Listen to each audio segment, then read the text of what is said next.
since we're just talking about engagement and numbers and all that, today's social media, what advice would you give to someone who wants to get into social media and become a creator? What advice would you give them a year ago, like closer to when you first started, to now? Because it's so different. Okay, good question. Yeah. I feel like a year ago, or kind of like when I first started, Yeah.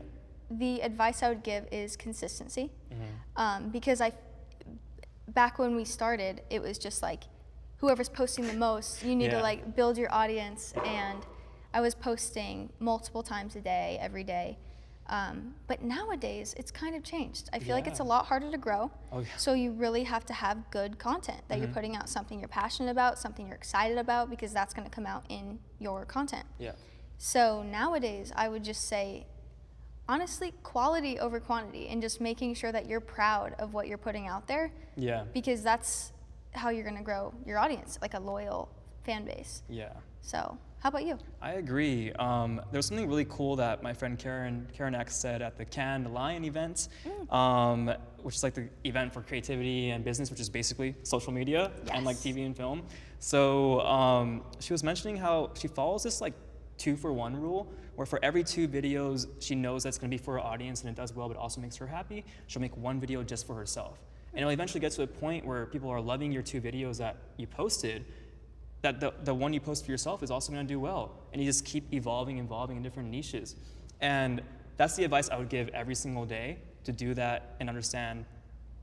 So when I first started, I would say follow that, but also like when we first started a year ago, a couple of years ago, it was a posting a lot game, but also you could like look into what you enjoy doing more than anybody else. Like for me, it was acting and writing, so I would look at different creators who were doing that kind of stuff, like skits. Back then, the POV format was kind of just starting, but people weren't using their voice as much, or like cinematic cameras. And since I came from a camera background, I wanted to incorporate that and make my videos the best quality that anybody I've ever seen on social media, and I think I was able to achieve that. And that kind of just took off in its own way, but of course, that also kind of died down a little bit, so I evolved into like skits. And the advice I would give now, because it's changed so much, like Instagram loves shares and like shorter videos, or like YouTube loves storytelling, so it's built off of storytelling. TikTok, you kind of just play around with different types of content.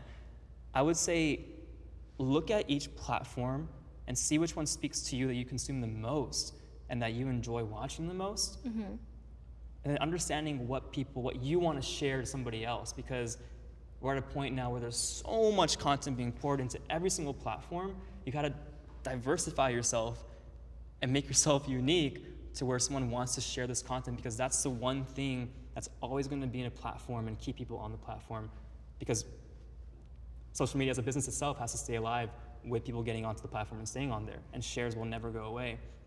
So for me, at least right now, I try to make videos that are shareable and relatable, because that way it'll not only keep my channels, myself alive, and also like the platforms that I'm on alive, but it'll share a relatability that someone can feel like they're being seen through a video. And I want people to feel something when they see my videos. So, yeah. I love that. I agree. Yeah. Completely. I feel like each algorithm is a little